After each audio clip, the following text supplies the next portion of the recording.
Friends, Romans, countrymen, lend me your ears. I come to bury Caesar, not to praise him. These, of course, are the famous words written by William Shakespeare from the play Julius Caesar. And it's a perfect transition today because today we are going to move from the fall of the Republic. Sorry, Romans, you blew it. You had your chance, you blew it. And now, of course, the rise of the empire. But before we get into this, I'm going to talk to you all a little bit about some of the expectations. First of all, you are going to receive a quiz here as soon as I get this video finished and uploaded and sent to you, which will take a few minutes. I'm going to send out the quiz. The quiz is finished. It's got 25 points on it. Doesn't mean there's 25 questions. I think there's like 21 or 20 or something like that. I don't know. There's a few less than that.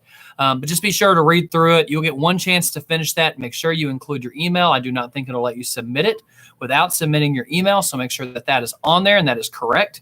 If you have any problems, feel free to reach out to me. You must watch this video because there is a code word that I'm going to give you about halfway through this presentation that's going to help you all out with that, and it will be the only way you can answer that question. And if you get it wrong, we get to have a big, long conversation when we get back because that means you probably did not watch this video and you attempted to guess, and there's no way to know. All right. So let's jump into this. The Republic is not doing well. We last left off with it falling apart. A lot of conflict that has been going on in Rome during this time period. Of course, you guys have learned about the Punic Wars and the success of the rise of Rome. But as with any of the great nations and societies, as we study in history, with every great rise, there's also a great fall. And Rome is definitely no exception.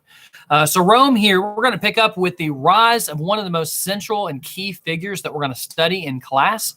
And that, of course, is Julius Caesar. Now, I'm going to be honest with you. I wish we had another whole day to just talk about Julius Caesar because there's a lot to unpack. He's a lot like Alexander the Great and some of the other key people in history. We just don't have time for that today. So I'm going to give you a little bit of a rundown. So let's first start by talking about the first triumvirate. That is the group of the three most powerful men in Rome during this time period. And then Pompey. And then, of course, Julius a little later. Now, you guys have had your slides. You should have taken those home with you. I've got them behind me, but as you can tell, it's almost impossible to see these slides in the background. So my suggestion for you is that hopefully you took those home with you. It's one of your best resources. Oh, meant to mention this as well. Information that I'm giving you all today.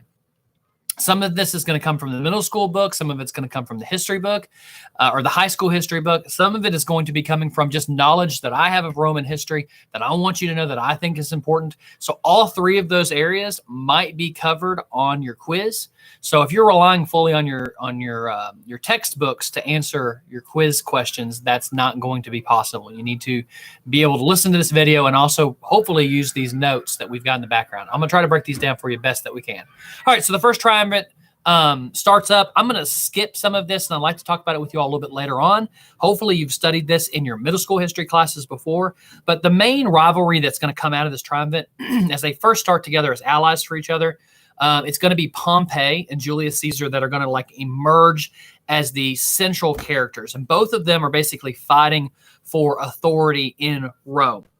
And it's Caesar himself who is the military power. He's crossing of the Rubicon. And the Rubicon is really important. It's so important that it's today's key word, code word. So you guys need to know the word Rubicon. Make sure you write down Rubicon because that is going to be one of the questions asked on the quiz. It's going to say, what was today's code word? And it's going to be Rubicon.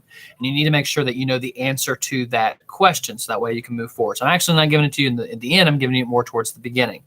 All right, so Julius Caesar is facing a bit of a dilemma. Not much of a dilemma for him. He pretty much knew what he was going to do. So he has got his troops there on the other side of the Rubicon. The Senate has sent word to Julius Caesar saying, you better stay where you're at. You need to relinquish your power, relinquish your troops. Otherwise, you're declaring basically war. Julius Caesar says not doing that. He takes his troops across the Rubicon, the river. And this is basically a declaration of war on Pompey in the Senate. There's still a very famous expression today. It's not used a lot. Probably the only person my age who still uses this expression regularly, and that's the crossing of the Rubicon. And that just means that it is a point of no return. Once you have made this decision, there's no going back. And that's exactly what Julius Caesar does. Is once he sends his army across this river, all bets are off. Okay, Julius Caesar on the Senate. And so this is a ultimate decision that's going to shape the history of Rome forevermore. So Pompey and the members of Congress, they are forced to flee to Greece to give themselves time to raise up an army, because they understand that there's no way they're going to be able to defeat Caesar and his army. By the way, his troops love him. They're extremely dedicated to him. So they realize that there's just no way that they're going to be able to outlast Caesar and his troops. Okay. Pompey then flee. Hold on a second. Make sure I get this right. They flee to Greece, give themselves time to raise up an army. When the two armies finally do meet, Pompey's forces are absolutely no match for Caesar. He is forced to flee to Egypt, where he's later killed.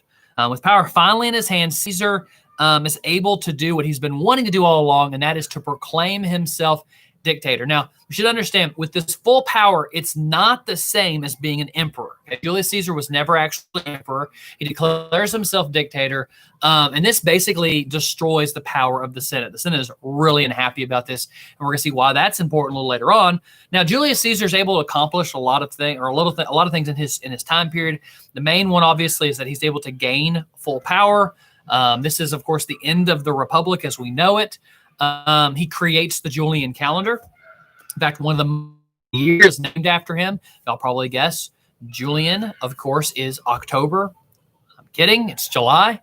But so we base our calendar on Julius Caesar. By the way, there's another famous emperor that we have a month named after. I assume you guys can guess what that is. You want to think about it for a second? January, February, March, April, May, June, July, August, and that's named after Augustine. We'll get to him in just a minute. Just thought that was a little bit of trivia that you might be interested in. You guys are like, no, I'm not interested in that. Give us the information we need for our quiz. Listen, I'm the emperor. You do what I tell you. All right, so let's move on. Let's talk a little bit about why Julius Caesar's reign is so short-lived. Now, he makes a lot of enemies along the way. The most important of those enemies is, of course, the Senate. The Senate does not like Julius Caesar because he's taken their authority. They see him as a dangerous dictator who needs to be stopped. Now, if you read the play Julius Caesar by William Shakespeare, you will know about the Ides of March. And the soothsayers tell Julius Caesar to beware the Ides of March. For those of you who don't know, the Ides of March is March 15th, 44 BC.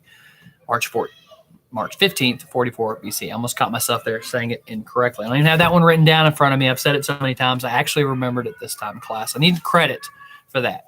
Okay. So Julius Caesar is warned about this, at least according to Shakespeare. He's warned about this. He shows up to the Senate, and there's members of the Senate who have plotted to take him out.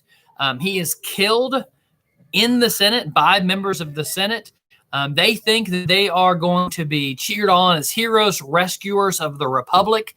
Little do they know, the people had liked Julius Caesar so much, this does not go well for them. Okay, so this is going to lead to a lot of turmoil, another civil war, another era of unrest in Rome. And the people are declaring that we need to put a stop to this. We need to figure things out. And so we see the rise of a second triumvirate. Now, again, I'm not as worried about these triumphants as your books would like for you to be concerned with them. Okay, there's three members to this. The two that you need to know are, of course, Mark Antony and Octavian. Now, Mark Antony and Octavian have shared or a similar relationship. Octavian was basically Julius Caesar's best friend. Mark Antony is a relative of Julius Caesar. So they're both basically have these claims to the throne in Rome to take over where Julius Caesar left off. And so there's this battle, there's this struggle for control. Now, I will go ahead and skip. And again, I wish that we had more time to discuss this, but we're limited on time. And I want to get to the main parts of what you need to know. Mark Antony rises up, and he is the one who's successful in this.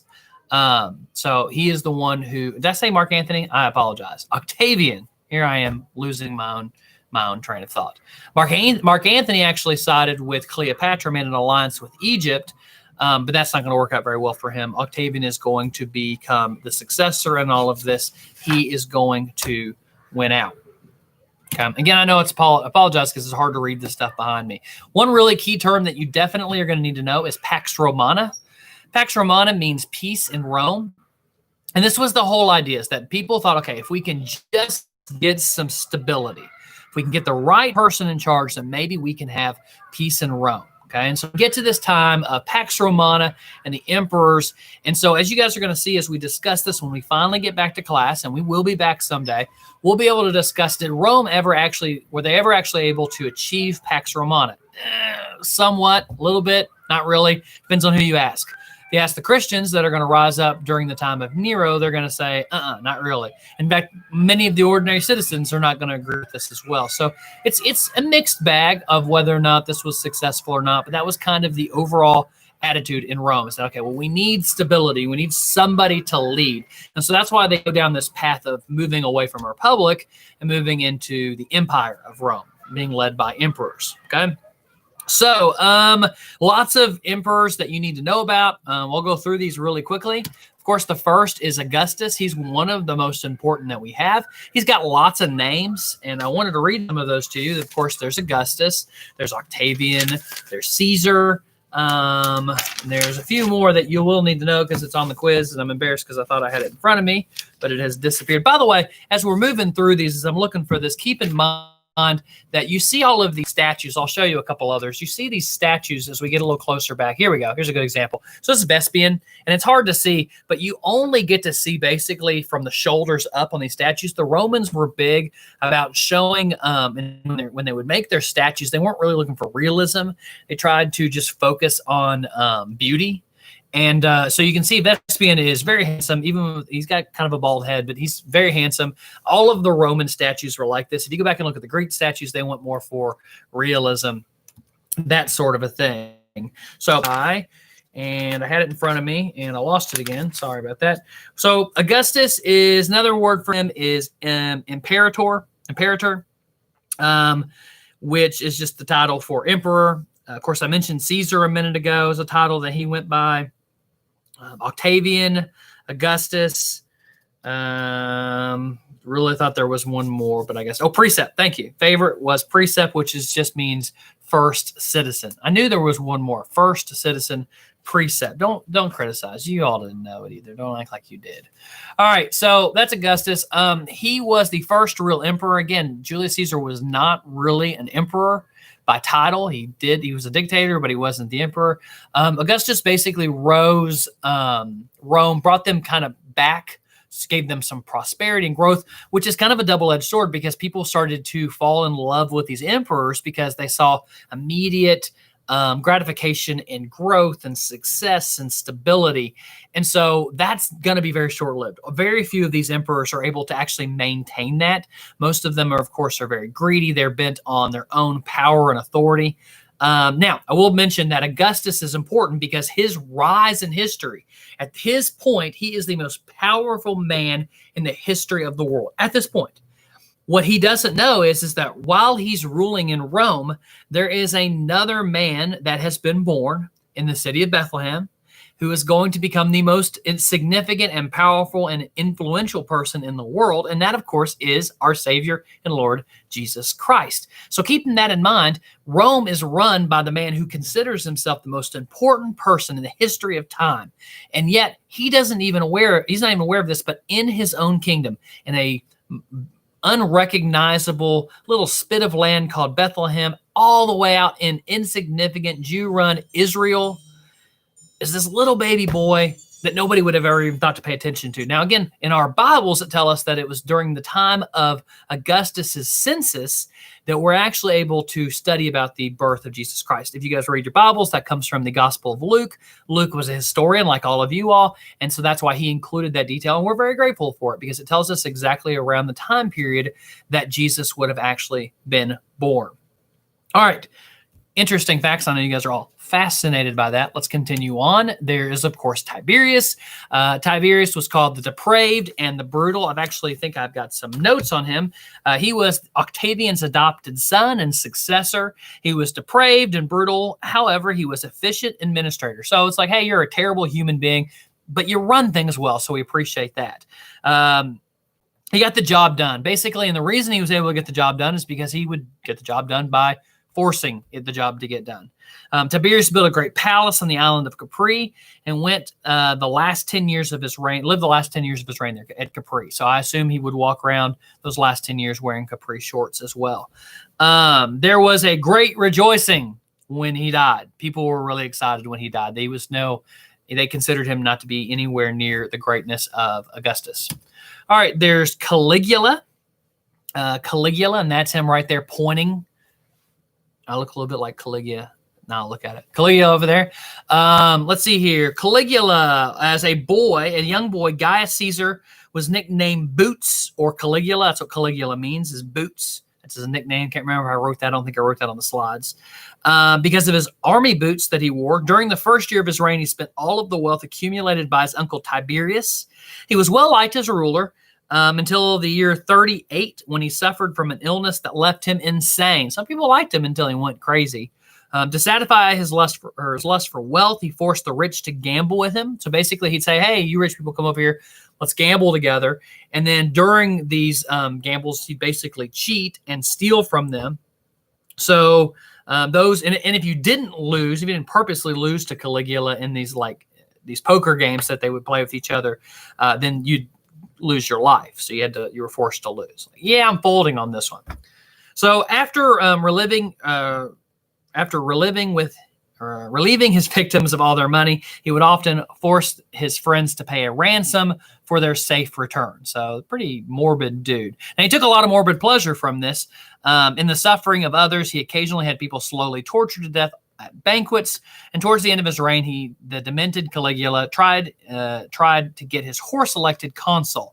During the Jews' hatred, when he ordered a statue to be placed in the temple at Jerusalem, the governor of Syria delayed setting up the statue for a year, and Caligula was finally convinced to rescind his order. A lot of information there. My favorite thing about Caligula, of course, though, is trying to get his horse elected. I just think that's a fantastic idea.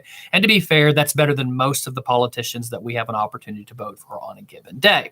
So there's Caligula. Then Claudius. By the way, I don't know if I mentioned this before, but all of these guys that I'm talking about right now, they are all the Claudian emperors. And Claudian emperors were basically the descendants of Caesar Augustus. Okay, so that's what that meant. And so I've mentioned so far Augustus, of course, and then Tiberius, Caligula, and now Claudius. And that's going to end with Nero in just a second. So let's talk about Claudius for a minute. When the Protean Guard, elite guards of the emperor, stormed the palace and murdered Caligula, and again, people weren't real sad to see crazy Caligula go, they found a frightened Claudius. Okay, Claudius was hiding, as they say, behind a curtain, which I always thought was a terrible hiding spot. If you ever play hide and seek, don't hide behind the curtain. Everybody can see the bottom of your feet. And so that was where Claudius was, as he was hiding behind the curtain. They didn't take him seriously. They made fun of him. Little did they know that he would actually become emperor. Although considered incompetent by many, he became one of Rome's best rulers. He authorized the invasion of Britain, granted Roman soldiers the right to keep what they stole or take, and then he was later poisoned by his wife, Agrippina. Be careful who you marry, fellas. All right, moving on in the line of crazy. Speaking of crazy, bingo, Nero. Nero, of course, is probably the other emperor many of you all have heard of. Nero was, of course, another brutal emperor. At the age of 16, Nero was placed on the throne by his mother, Agrippina. Soon after that, the unscrupulous ruler tried to have his mother killed. He was so grateful that she had made him emperor that he tried to kill her. His attempts to drown or poison her were unsuccessful, so he was brutal, but he wasn't always great at being brutal. So finally, he had her clubbed to death. Seems effective. Nero was the first emperor to persecute Christians. One grisly method of death he devised was to have them dip and pitch and then used as human torches to light his parties. His garden parties with Christians were well attended and obviously pretty terrible. Nero is the one who, while didn't invent the persecution of Christians, definitely took it up a notch. That was his area of expertise. Nero, of course, is famous because it was during Nero's reign that the city of Rome burned to the ground. And there's lots of mythology and supposed rumors that went around. Even during the time period of Nero's rule, there were a lot of people who believed that it was Nero himself who had set the city afire. In fact, there's even a story that after Nero had set the city on fire, that he went up onto the rooftop of his palace and he began to play the fiddle. which is a Southern word for violin, which is all Roman something else, I'm sure. Anyway, good old Nero. All right, I'm not going to talk a lot about Vespasian, but this is where we're going to move into the Flavian emperors, which sounds delicious. Flavian emperors, the Vespasian, really, this was the non-patrician, the first non-patrician to rule Rome. He wasn't a descendant like the other ones were of the Claudian emperors. The one I will point out a little bit spend a little time on is Titus. It was under Titus's rule that Jerusalem is destroyed. It's also during his rule that the Mount Vesuvius erupted, which we'll talk about in a few minutes. Vesuvius, when it erupted, destroyed the city of Pompeii, spelled different than the other Pompeii that we were speaking of a minute ago. Okay, Titus. A couple things about Titus that I wanted you to know before we move any further, if I can find my notes on him. So he was the son of Vespasian, and he was the one who is going to complete his father's basically destruction of the Jews by destroying Jerusalem. The triumphal arch that he built shows soldiers carrying away the temple furniture. During his reign, Mount Vesuvius erupted, like I said, destroying city of Pompeii. So anyway, no, I'm kind of repeating myself, but I want to make sure that you get the information about Titus. Okay, and next one, not to be confused with the Dalmatian, is Domitian. He was murdered in 96, and the Senate appointed their own man, Nerva, to follow him to the throne. He trained Trajan to assume power after him, and it's Trajan who actually is going to follow in Domitian. Trajan's unique because he's a Spaniard, and he was the first Spaniard, the only Spaniard, or the Spaniard to rule Rome as an emperor. And he is not given enough credit. If you guys look through your history books, there's not a lot of information about him, but that's really kind of tragic because Trajan's probably the guy who raises Rome to its greatest level. It's during, like I showed you guys a map at the beginning of this section, and it showed you how great and vast Rome had become. It's under Trajan's rule that it reaches that point. Okay, so he doesn't get a lot of credit, but he is probably the one who raises it to its greatest extent. And of course, following in his footsteps is Hadrian, and Hadrian's the guy who went around and basically checked out the border of all of this country that he had inherited from Trajan, and he was the one who that built a wall around it. That's why you can go to places like the United Kingdom, Great Britain, and you can still see parts of Hadrian's wall that is still built in existence today. It doesn't look like much. If you look at it on a picture of it, it doesn't look like much of a wall, but they were usually built up on top of a hill. So it was just a challenge for any opposing forces to penetrate that wall. So there's Hadrian. And not only that, Hadrian deserves a little bit more credit because it's hard to see here in this picture, but Hadrian has a fantastic beard. All of us guys should strive for the and girls, I guess, because beards are fantastic. So anyway, Hadrian, all awesome, all around, fantastic beard. And then after Hadrian, we have Antonius Pius. He received the title Pius because of his pious desire to have the Senate defy Hadrian. Hadrian had adopted Antonius as his son and heir. It's kind of an awkward thing because Pius was adopted by Hadrian, and then he kind of betrayed him a little bit, but then he became emperor. It's like, oh, those crazy Romans and their ways. Then there's a Marcus Aurelius. He was the last of the so-called good emperors. And again, we're putting a big emphasis on so-called good emperors because they weren't all very good. He spent much of his reign securing the frontiers against the barbarian invasions. And that's going to signify, that's a new word. That's going to be a significant thing because from here on out, the history of Rome is going to be in decline. And one of the main problems for the Romans is that they're going to have to continue to deal with these barbarians that are coming from all around. As it's going to turn out, like most of these great empires, the larger you become, the more difficult it is to maintain your power. Okay, but that's Aurelius, and he's the last one. Now, I did include Commodus on here, besides having a great name and a fantastic hat that you can probably not see very well. He's just very interesting to me. He went crazy as well. After his death, Rome would basically fall into a civil war. That's not going to show up anywhere on your quiz. I just think we should talk about Commodus. It's fantastic. All right, so let's talk about Pax Romana, for instance. Hopefully you guys are understanding a little bit of what I'm talking about. That peace in Rome is really hard to obtain. It's really hard for them to come anywhere near that or anywhere close to that. This is kind of an artificial peace. That's the way your slides are saying that. And it's really an attempt to grow Rome And the problem with the larger you grow, the harder it is going to be to maintain that peace. The more people you have to rule over and control, the more difficult that's going to become. Jerusalem is a fantastic example of this, is that the Israelites weren't real wild about the Romans coming in to begin with. And so there are all these rebellions and all of these difficult things going on. And so Rome was constantly having to deal with problems like that.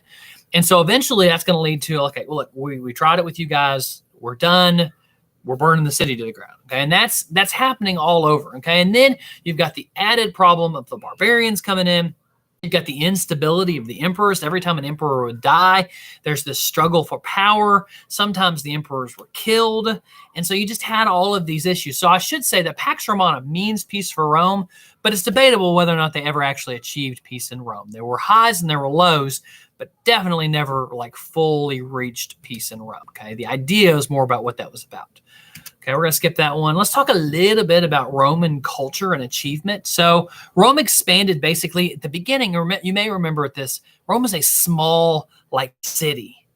And then it becomes this huge, this large empire. And it comes into contact with all of these people and cultures and societies. And so Rome, as much as I love Roman history, Rome is famous mainly because it copied from so many other societies. That's why we'll study you study the Greek gods, and you see that influence in Roman society. Same thing can be said of their cultural achievements and their architecture and everything else, is that they would basically take things from other societies and then they would just kind of simplify it for themselves. So you'd see like beautiful architecture in Greece and other places, and Rome would take that and they would just kind of handle it their own way. They would try to make it stronger. They wouldn't worry so much about the beauty of it as much as the stability of it and the practicalities of it. Okay. Of course, the Rome did achieve some contributions in the law. They created a legal code. We talked about that earlier in the year, and we won't spend a lot of time on that today because it's not going to come on your quiz anyway. We'll probably cover that when you get back. Of course, in Roman culture, you've got literature and language. Now, the Romans spoke Latin, of course. A lot of famous people from this time period contributed to Roman thought and wisdom and literature. Cicero is one of those. He was the leading political figure of the late Republic, but also an outstanding scholar, author, lawyer, statesman. The most important of all of the Roman writers, the one you're going to need to know for the quiz, is Virgil. And Virgil was called the Homer of Rome. You guys may remember Homer in Greek history. Now we're talking about Virgil. And Virgil, in the same way, he wrote something called the Aeneid. And it is an epic poem, and it's modeled directly after the great poems of Homer. You may remember Homer wrote the Iliad and the Odyssey. So basically, Virgil wrote the Aeneid, which is his version of those events. Okay, he basically retold those. Now, Homer's work stressed the virtues of Greeks and the ideal man. Virgil was all about praising Rome. Okay, so if you read Virgil's works, you're going to see how Rome is the key figure in that. Again, Homer was about the Greek people, the virtues of Greece. Virgil's going to focus more about the empire, the strength, the stability of Rome. After Virgil's death, his close friend Horace becomes the poet of his time, and he's very famous as well. So anyway, check out those authors if you have time. There's some other ones too. Ovid and Livy was the historical writer, and you can check them out as well. Livy was pretty incredible. He wrote like nearly 150 volumes about Roman history. And of course, there's a very heavy Roman influence in there. So be careful of that, but it's very interesting. All right, so let's talk about it. We talked about the history. That's Livy, by the way. That's a picture of him, by the way. It's hard to see, but that's him. All right, art. It's amazing that the Polaroids worked out so well back in that day, by the way. All right. Art and architecture, you guys have probably all seen different influences about Roman architecture. Of course, there's the dome, which you can see a picture of. I think that's from the Pantheon in Rome. In fact, I know it is because I'm seeing it here. Of course, there are up on the top right there. It's hard to see. That is the Roman aqueducts, and you can see the arches there, and the arches were Roman as well. But that's the Roman aqueduct, and there's actually a picture here that shows you, and again, this is on your slides that you should have pictures of that I sent home with you. But this is the aqueduct here, and if you follow this, you can see how you would have the source of the water, And the Romans came up with this wonderful system of how that water would be transferred, and you would use these aqueducts to get water into, and they would use the aqueduct bridge that would go across here that would transfer the water into the city in Rome. Now, that's significant because if you look at our own aqueduct systems today, our own systems today, we use this as a modern system. You can see the source of the water and how it's transferred. Only thing missing here really is the aqueduct bridge, which doesn't even look nearly as cool, but it transfers into a treatment plant and then, of course, into our city waters today. In case any of you guys thought maybe water just magically appeared out of your faucets, it's similar to the way the Romans set this up. Okay, so there's the aqueducts. Now, of course, there's the city of Pompeii. This is, if you ever go to Rome, you can still visit the ruins of Pompeii. Pompeii was this large city that one night wiped off the face of the earth. Mount Vesuvius erupted, the volcano erupted, and after it did, it burned and destroyed the entire city of Pompeii, so much so that the citizens did not have time to get out, and that's why you can still see, like my friend back here, this dude who is covered up, destroyed in the city of Pompeii. So Mount Vesuvius, Pompeii, it's going to be a quiz question. And of course, the Roman games, one of my favorite part of Roman history. I know as a Christian, we shouldn't really get excited about the Roman games. We should point out the games started off more about gladiators fighting each other, man against man. This would get warped as time went on. The gladiators, by the way, were the ones who fought in the Roman games. And keep in mind, it was a brutal, bloody, terrible thing. I'm not trying to glorify that. It's just interesting to study. But the Romans, they would use these large arenas, and just like our sporting events today, the Super Bowl or national championship or any game at Rupp Arena, just thousands of people would pack into these coliseums to see their favorite events. And the events would range. And again, you might go to the Roman Colosseum and you might see a series of chariot races, or you might see gladiators fighting other gladiators, or you might have battles that were being fought out. Or you might see a man fighting a lion, or a lion fighting another animal, and all of these different things. Now, the gladiator games would transform, and you'd see that later on the Christians were actually killed in places like the Colosseum, where groups of Christians unarmed would be fed to like hungry lions. And so all of these things, these bloody amusements, as your textbooks describe it, they were staged by the Roman emperors basically to win the public favor. Think about that for just a second, that the ruler of Rome, in order to win over the approval of his people, would stage these bloody events in order to booster his own popularity. Actually, that doesn't sound much different than what we're going through today. Anyway, so that's the Roman games. By the way, I've got some fantastic literature in my library about the gladiators and about the Roman games. If you're ever interested in reading any of that, feel free to stop by and check that out. Really cool stuff. All right, here is a picture. Again, it's hard to see, and I apologize, but here's a picture of the Roman Colosseum. This is actually how it looks today. And what's really cool about this is the inside of it right here. And I forgot to mention this as well. They actually would be able to fill this thing up with water. And there's historical records showing that they would actually have sea battles in the arena. And so like they would have like boats or ships out there fighting each other, and men would like cross, just like you might go to Disney World and see, two fake pirate groups fighting each other. The Romans did that, but they did it for real. So anyway, so they actually had sea battles in the Colosseum in the Roman games as well, in case that shows up on your questions. Okay, so let's talk about religion. So again, remember I mentioned before that the Roman religion was mainly borrowed from the Greek religion. Now, they also had Stoicism. Stoicism was basically grew a lot during the time of Nero. Nero was a Stoic, I believe.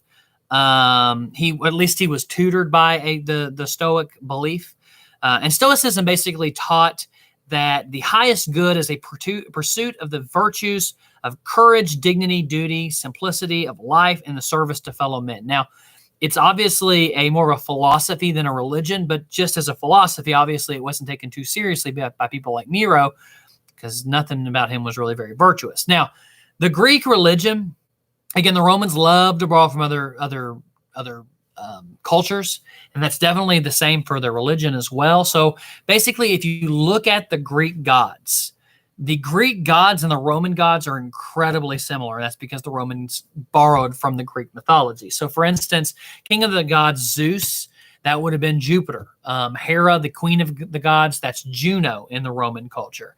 Ares, the god of war in Greek mythology, that's Mars in Roman mythology.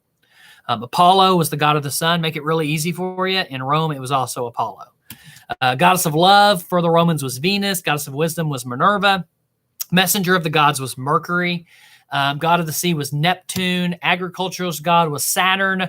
Goddess of the moon was Diana. And the god of love is Cupid. Now, there's going to be some questions on your quiz about these Roman gods, especially the Roman part, not the Greek part. So hopefully you have your notes. You will be able to access this online if you need to as well. And your textbooks has a pretty good reference to these as well. I'm actually using a textbook that's a different one that I used for a previous history class. And it shows all of these written out very easily. And you can't see that. So that does you no good. But I thought I would tell you. That's where I'm getting this from. All right, which leads us to our last point about the Roman emperors is that they called themselves Pontifex Maximus. This is an expression that grew, and it meant the greatest priest, meaning that it was the emperor himself who was known as Rome's great priest. Okay? And this is where they would borrow from, like the East, for instance, the Egyptians, who worshipped their rulers. The emperors in Rome took on this role as well, and that's why this term Pontifex Maximus became so important. Is because the Romans actually worshipped their own emperor like a god. Okay, which explains why, Stoicism was a part of the culture, but it wasn't it wasn't that everybody practiced Stoicism. And the Roman gods were a part of the culture, but a lot of Romans really didn't worship the Roman gods. They were more interested in worshiping Rome itself and Rome's leader. Okay, that's where a lot of this nationalism came from during that time period. Okay, that is pretty much all that I wanted to go over with you today. I hope I didn't leave anything out. I'm going to try to stay live on here, but also check something. So if I fade out, I apologize, but I want to make sure that I covered all my bases with you guys. So we're taking a quiz. So don't forget the Rubicon is the key to that, to the code word on that. If there are any questions about anything, they should be able to be answered in your textbook, or you have access to the slides which I provided for you. Keep in mind the groupage of the Roman emperors. Of course, you have the Claudian emperors and you have the Flavian emperors. The Flavian emperors, in case I skipped over that, that's Vespasian, that's Titus, that's Domitian.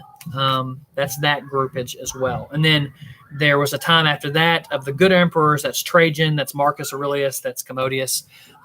That's that group right there. All right. Well, good luck. God bless you guys. Good luck to y'all. If you have any questions, feel free to reach out to me. This has been a lot of fun. I think if I take this thing off my head, it's going to be permanently like it's been pushing literally into my forehead, and it's going to make dents and marks. But I'm excited about taking this outfit off. I will be in the office all week, 8 o'clock to 3 o'clock every single day. If you have any questions, feel free to reach out.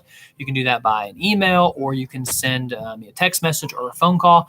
Again, I just want to emphasize, if you call, make sure that there is a parent available who could oversee that, make sure that it's clear what the conversation is about. So be prepared for that as well. But I am available at 3 o'clock. I ask that you do not call me after that.